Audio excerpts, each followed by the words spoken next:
to refer to Americans who are ICE agents as Gestapo. Governor, you're wrong. Shalom, I'm Tamar. Welcome to Torah Talk with Tamar. On today's episode, I want to discuss the notion of people calling ICE officers Nazis and likening them to the Gestapo. Hi, I'm Tamar. I'm a scholar of the Hebrew Bible, a writer, and a homeschooling, homesteading, home birthing, Torah-keeping, widowed mother of 7. Together, we live in the Southern Appalachian, Southwest Virginia region of the United States, where I keep sheep, grow crops, and cook our meals from scratch, together with my 5 boys and 2 girls. Welcome to my channel. I'm sure by now most people have heard in some way or another the news of Renee Good being shot by an ICE officer. And this has generated a lot of political discussion, debate, and ugly rhetoric about the situation and about ICE's role as law enforcement in the United States. Now, I'm also speaking from the perspective of someone who's Jewish and also somebody who is an American citizen. As I've been perusing these debates online and interacting on social media, as well as reading news headlines, I've noticed a repetitive theme in the left's rhetoric calling ICE modern-day Gestapo, calling them Nazis, and saying they have a day of reckoning coming for them like the Nuremberg trials. I'm going to be quite frank here and honest. That kind of statement is reprehensible and disgustingly offensive to me as a Jewish person. For one, Jewish people were not illegal immigrants in Europe. The things that happened to Jewish people in Europe during the Holocaust and the events preceding up to it were part of a common centuries theme of anti-Semitism. The struggle that illegal immigrants are in the United States is not one of a collective group of a certain race. Jewish people were not criminals in Europe, and this kind of rhetoric is extremely offensive to Jewish people who had a number of things done to them because of anti-Semitism. The parallel is uncalled for. And I think using a blanket term like Gestapo or Nazi is intellectually deficient. I want to share with you some bits of a book I've actually been reading lately that are so profound and so relevant to this discussion. But what I first want to share with you is some of the comments that people have made. Take a look. They're Nazis. Peyton said it best. They're Nazis. And the only way to stop this shit, let's be honest, is going to be to get violent.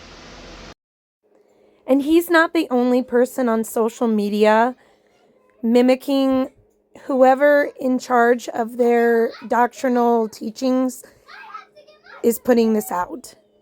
As you can see, over and over, there are masses of people who think that ICE doing their job, deporting illegal immigrants and criminals, is somehow the same as Nazi Germany violating international human rights law. Check out the ones on Facebook too.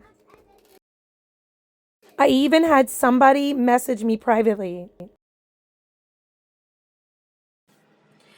These comments have not only been made by the general public on social media, they have been plastered in news headlines by professional media outlets. The White House has compiled a list of 57 times that people who are in positions of power and in leadership who have sworn an oath to our Constitution come against ICE who are operating lawfully. I want to show you this list. And I want to show you specifically the people in leadership who have likened ICE to Gestapo and to Nazis. So here we have a publication produced by the White House called 57 Times Sick, Unhinged Democrats Declared War on Law Enforcement. Now, this document's significant because all of these politicians have sworn an oath to the Constitution, and therefore, by extension, have a legal duty to support federal law, and by extension of that, all law enforcement. But what I really want to focus on in this document are the politicians who have used their voice to liken ICE to SS soldiers, Nazis, and Gestapo. Here we have at number 1, Minnesota Governor Tim Walz, who smeared ICE officers and said that they were the modern day Gestapo. And don't think he's the only one. Let's keep reviewing this document. At number 3, Illinois Governor J.P. Pritzker claimed ICE is turning the country into, quote, Nazi Germany. And there's more.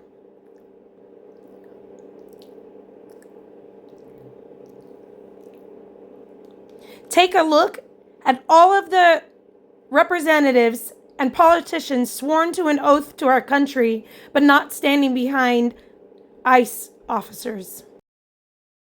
35. Representative Robin Kelly smeared ICE as the Gestapo and a betrayal. 38. Representative John Larson said ICE is the SS and the Gestapo. 39. Representative Stephen Lynch smeared ICE officers as the Gestapo, completely insulting to Jewish people who were neither illegal nor criminals in Europe. Number 52, Boston Mayor Michelle Wu compared ICE officers to a neo-Nazi group. Number 54, New Jersey State Senator Brittany Timberlake threatened that ICE officers will find themselves in the same position as those who carried out the illegal acts in Nazi Germany. The comparison is absolutely appalling and offensive to Jewish people. Why does this matter? It matters because when people make parallels from illegal immigrants to Jewish people, you're insulting Jewish people. There are laws in this country, and law and order, as opposed to anarchy, is humane to society. The Torah is a structure of laws because it is considered morally depraved to have anarchy. We have to have law and order to function. Do we have a right to protest against laws that we think are unfair? Sure, through peaceful protests, through suing the government. I don't want to get on a rabbit trail of that, but let's go back to the fact that calling Jewish people illegal immigrants in Europe is extremely insulting. It's a crime to come into any country, including the United States of America, illegally. And I'm saying this as the granddaughter of immigrants. My grandfather came here and my grandmother came here fleeing Hitler with nothing but the clothes on their back. And they worked their butts off to make a life. Yes, there are dire circumstances in this world which drive people to leave their homeland and come to another place. But we also have mechanisms in place to help those people. There's also a lot of dangerous people coming over our border illegally. To say that the plight of any of these people parallels the centuries-old problem of anti-Semitism that Jewish people have encountered for centuries is intellectually depraved. It's not even a reasonable thought. It's insulting to Jewish people, and it has no analogy whatsoever that's accurate. It's apples and oranges. The people coming over the border illegally are not having the things happen to them that happen to Jewish people in Europe. I want to read to you a snippet from a book I've been reading lately called The Destruction of the European Jews by Roel Hilberg. And this book has amazing citations. Everything is supported by other scholars' work and factual statements, first-hand accounts. The section that I want to read from is particularly the Hungarian Jews in Budapest. And I'm going to focus on this section because I am from Hungarian Jewish ancestry. This book has really shown me more of the in and out details of what happened during the Holocaust and the events preceding that. So a lot of us were taught that people were rounded up, and specifically the majority of people were Jewish people rounded up. Of course, we know there were other groups of people rounded up, but Jewish people were rounded up, hauled off in a train, and then gassed in concentration camps. But I don't think a lot of people realized, and I didn't also understand, except from oral history, the depths to which the Nazis went to break down the lives of Jewish people. Let's read this passage. In Budapest, with 30,000 stores in all, the closing of 18,000 Jewish establishments caused, quote, considerable disturbances. Empfindliche Störungen. Nevertheless, the Hungarians plodded on. Perishable goods in the closed stores had to be sold immediately to non-Jewish enterprises. Non-perishable items were sold by government commissions in cooperation with the appropriate trade associations to non-Jewish merchants. These sales, incidentally, took place at a time when most of the Jewish owners were already dead. Now I'm going to continue reading, and I want you to see the types of restrictions and theft that occurred to Jewish people. Having closed the Jewish stores, the Hungarian government also closed the Jewish bank accounts. Then, stretching out their hands to take some personal property from the Jews, the Hungarians confiscated automobiles, radios, books, art objects, and old clothes without distinction. Finally, the Food and Agricultural Ministry moved to complete the agricultural expropriations, a measure which left, without any actual management, over 600,000 acres of land which had been owned or operated by Jews. As if in retaliation, the Food Ministry issued instructions to deprive the Jews of all butter, eggs, paprika, rice, and poppy seeds, to restrict the Jewish meat supply to a few weekly ounces of beef or horse meat, and to reduce the allocated quantities of sugar, fat, and milk. Special shopping hours in Budapest were added later.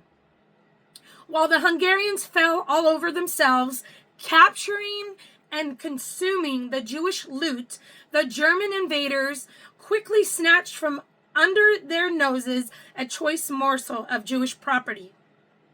Okay, let's pause there. In continuing reading, I also learned that they even went into people's houses and took their mattresses and their lingerie. These are the types of human rights violations that Jewish people who were legal in Europe suffered. Okay, there is no ICE law enforcement agents going around putting illegal immigrants on rations of foods or invading their house, taking their possessions. The attempt by this administration and the ongoing success of this administration to enforce immigration law using ICE agents is nothing like what the Nazis, the SS soldiers, the Gestapo did. Illegal immigrants are not a racial group of people in a collective group fighting anti-Semitism. They're not. The majority of Jewish people come here legally to this country, and Jewish people were legal in Europe. The illegal immigrants running the border in the United States to come here come from many nationalities, and they are, under the strictest sense, criminals. Jewish people were not criminals in Europe. So it is intellectually dishonest to say that ICE, who are enforcing federal law, are the Nazis, the SS, and Gestapo. And I would like to ask anybody who keeps repeating these statements, including those in positions of power, to stop. This is disgustingly offensive to Jewish people. And to their allies, it should also be. Waltz, you've been sitting over there pretty quiet. I got a question for you. I love to talk. Thank you, Congressman. Fair enough. You said earlier that the ICE agents under the orders of President Trump are a modern-day Gestapo. Do you realize how disgusting a phrase that is, considering the history of Nazi Germany? Would you like to recant that statement? What I said, Congressman, and I have a long history of supporting law enforcement, I said President Trump was using them as his modern-day Gestapo, not identifying who you are, coming up in unmarked vans, taking people away and giving... Is it the responsibility of ICE to actually deport illegal aliens in the United States who are here? Isn't that their responsibility?